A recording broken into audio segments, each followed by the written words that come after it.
জাকারিয়া বুঝলো সালাতের শক্তি কতখানি, সন্তান দরকার, সালাত আদায় করো। সারা বুঝলো সালাতের ক্ষমতা কতখানি, বিপদ থেকে উদ্ধারের দরকার, সালাত আদায় করো।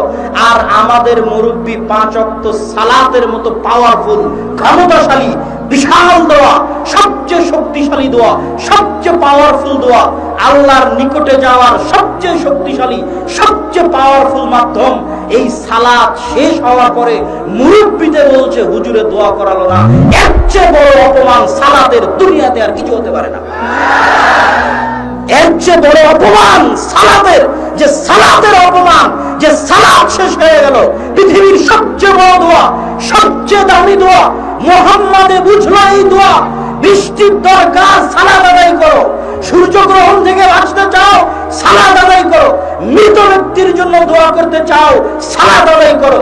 জাকারিয়া বুঝলো সালাতের পাওয়ার, সন্তানের দরকার, সালাত আদায় করো। সারা বুঝলো সালাতের পাওয়ার, বিপদ থেকে বাঁচার দরকার, সালাত আদায় করো। সালাতের মতো এত শক্তিশালী, এত পাওয়ারফুল ইবাদত, এত সর্বশ্রেষ্ঠ দোয়া, সর্বোত্তম দোয়া শেষ হওয়ার পরে হুজুরে বলছে যে দোয়া করালো না, মুরব্বিতে বলছে দোয়া করালো না। এর চেয়ে বড় অপমান আসমানের নিচে জমিনের উপরে সালাতের আর হতে পারে না। ওই মুরব্বিকে, ওই হুজুরকে আরো 100 বছর পড়তে হবে সালাত কাকে বলে এটা বোঝার জন্য। তো আমি একসাথে হাত তুলে দোয়া করার পর অন্যরা যেভাবে বলে সেভাবে বুঝাতে চাইনি। আমি আপনাকে বুঝাতে চাইছি, আপনি ভিতর থেকে ফিল করেন হোয়াট ইজ সালাত। সালাত কি? এর চেয়ে পাওয়ারফুল ইবাদত আসমানের নিচে জমিনের উপরে নাই। এর চেয়ে শক্তিশালী দোয়া আসমানের নিচে জমিনের উপরে নাই। আপনি যে কোনো বিপদে পড়েন না কেন, সব বিপদ থেকে আপনাকে উদ্ধার করতে পারে যদি সালাতের মাধ্যমে আল্লাহকে ডাকেন। আর সালাতের মাধ্যমে আল্লাহকে ডাকলে যত দ্রুত পাওয়া যায়, যত কাছে পাওয়া যায়, পৃথিবীর আর কোনো মাধ্যম নাই আল্লাহকে ডাকার।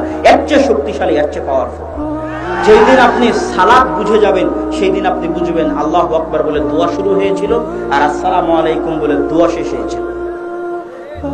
কিন্তু এটা আপনি বুঝেননি, এই জন্য আপনি তখন বেদাতে লিপ্ত আছেন।